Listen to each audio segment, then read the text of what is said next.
After transferring schools, I became a target for the rich boys, just another pawn in their twisted games. They acted like they were interested in me, but behind my back, they made bets about who could take my virginity first. What I thought was love was nothing more than a cruel wager. They shared my photos, my private messages, and even drugged me. Eventually, the whole school mocked me, calling me pathetic, desperate, and trash. I was bullied to death by their fanatical admirers. But when I opened my eyes again, the school's golden boy grinned at me and said, "Ria, what a beautiful name. May I take you to dinner?" "Dinner? Sure. This time, let's make it your last meal." It was my first day at St. Augustine Academy, a prestigious private school, and also the day I was reborn. I had originally been a top student at a public high school, but St. Augustine had lured me in with promises of a better future, offering me a full scholarship and, after graduation, a $150,000 bonus. That's 5 years' worth of my parents' combined salaries. The tuition at St. Augustine was so outrageous that my family couldn't afford even a single semester, even if we starved ourselves for a decade. But with their offer, I couldn't resist. I thought transferring here would change my life. And I wasn't wrong, it did. I became their prey, their entertainment, nothing more than a joke to pass the time. They chatted with me sweetly while secretly spreading my private messages and photos. They even made bets about my first night. The entire school looked at me like I was a walking punchline. In the end, I was cornered in a bathroom by a group of jealous girls, fans of the boys who had pretended to like me. They drowned me in a toilet, all while hurling insults, pathetic loser, desperate fool, daydreaming nerd. I died humiliated, staring at the photos and messages they had plastered all over the school. As my life slipped away, all I could think about was how much I hated the ones who had orchestrated it all. I wanted to tear those monsters apart, but my consciousness faded before I could even begin to imagine revenge. And then, I woke up. I came back. If there's such a thing as divine intervention, this was it. I didn't have much time to bask in the joy of my second chance before I ran into one of the masterminds, Ethan Monroe. Ethan Monroe, the ever-charming gentleman with a smile so warm it could melt anyone's defenses. How fitting for the heir to a family that monopolized the country's energy industry. He had enough electricity to toy with anyone he pleased. "You must be the new transfer student," he said, his voice smooth as silk. I pretended to be naive, nodding shyly. Ethan glanced at the enrollment form in my hand. "Senior Class 1A? What a coincidence, looks like we're in the same class." His smile was radiant, the kind of smile that had fooled me in my past life. I had fallen so deeply into the web he spun that I didn't even realize it was a trap until the very end. What I hadn't known back then was that none of this was a coincidence. Even my transfer to St. Augustine had been part of their plan. I was their carefully chosen prey. And Ethan? He was one of the ringleaders. I could still hear the mocking voices of his admirers in my mind. They had shown me videos of him, the perfect gentleman, his eyes filled with arrogance and disdain. "It's too boring around here. Of course, we need someone to play with. She's perfect. So desperate to change her fate. It's hilarious." And just like that, I had become their entertainment.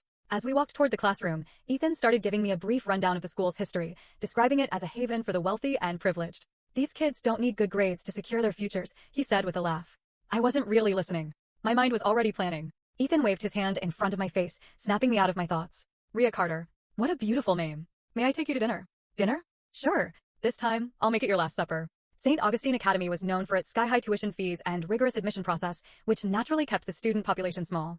The entire high school division had only about 600 students.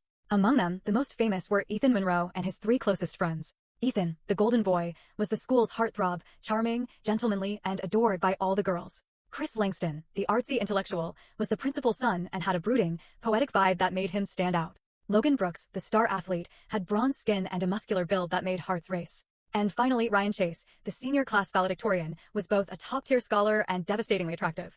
Together, they were inseparable, and the rest of the school called them the St. Augustine F4. In my previous life, all 4 of them had conveniently fallen for me. The rest of my classmates were overly friendly on my first day, going so far as to give me the best seat in the classroom, a spot with a perfect view of the board.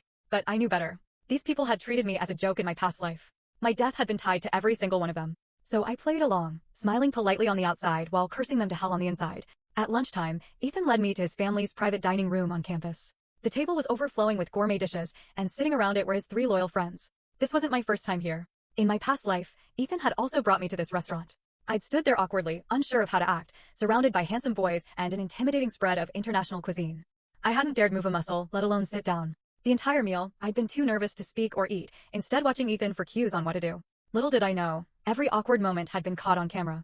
They had uploaded the footage to the school's private online forum, mocking me for my small-town ignorance, my inability to use proper table manners, and my so-called wannabe behavior. If they wanted a battle of public opinion, fine.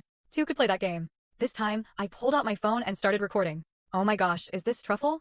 It looks just like chocolate. And this? French foie gras? Isn't that just fatty liver? I can't believe how lucky I am to receive such warm treatment from my classmates. Let's all say thank you to our generous host."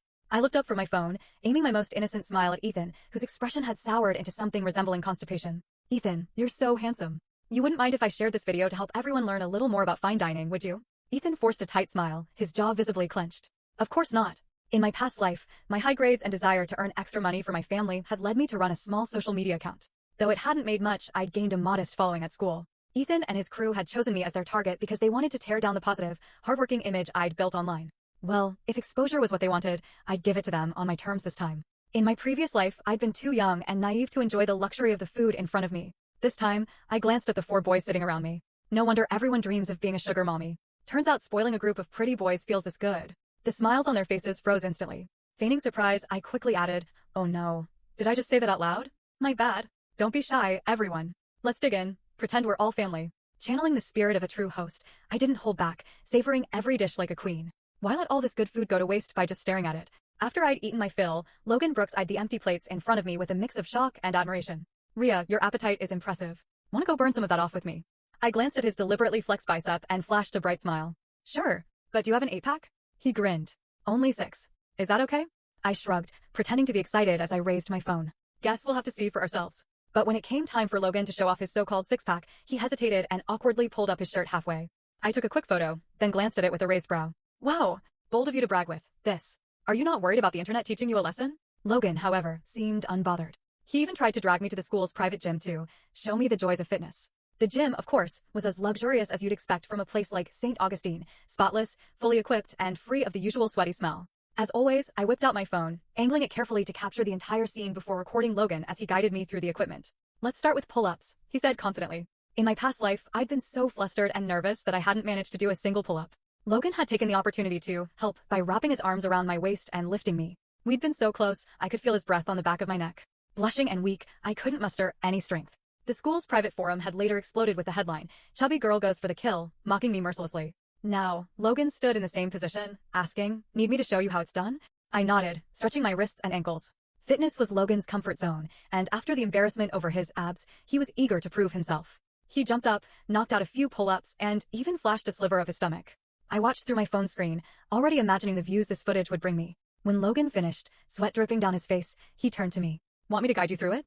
I waved him off, grabbed the bar, and cranked out a set of pull-ups far more impressive than his. "Oh, by the way," I said casually as I hopped down, "I used to be a personal trainer." St. Augustine Academy had its perks, but there was one thing I struggled with: the teaching methods. Elite education and holistic development were great buzzwords, but they didn't exactly suit someone like me, who had transferred from a public school and still relied on grades to chase my dreams. In a classroom full of students who didn't need to worry about their futures, I was the only one who cared about the upcoming college entrance exams. My desk partner happened to be Ryan Chase, the resident genius of St. Augustine. When he noticed me struggling with a question, he slid his notebook over. "Need help, Rhea?" I glanced at his messy handwriting, then at his face. To be honest, his handwriting was nowhere near as good as his looks. "Rhea, you seem stuck. Let me walk you through it," he offered, assuming I needed his assistance. "You're wrong," I said bluntly. Ryan froze. "Where am I wrong?" "You're overcomplicating it. If you use these 2 points instead, it's faster and easier to understand." Ryan looked like a deflated balloon, no longer eager to speak. The entire day passed without me learning much of anything. In my past life, this was exactly how it had gone. But back then, I'd let their words sway me. They told me grades weren't everything, that I was already smart enough and should focus on building relationships instead. And like an idiot, I believed them. I'd gotten so caught up in their world of idle chatter and social games that I'd forgotten what mattered most: my studies. This time, I wouldn't fall for it. We weren't born equal. The heights they'd reached effortlessly were places I'd have to struggle my entire life to even glimpse. So, I created a strict schedule for myself, sticking to the study habits that had served me well before. After finishing my review for the day, I turned my attention to editing the photos and videos I'd taken. In my past life, the cyberbullying from one school had been enough to suffocate me. This time, I'd expand the battlefield. One school wasn't enough.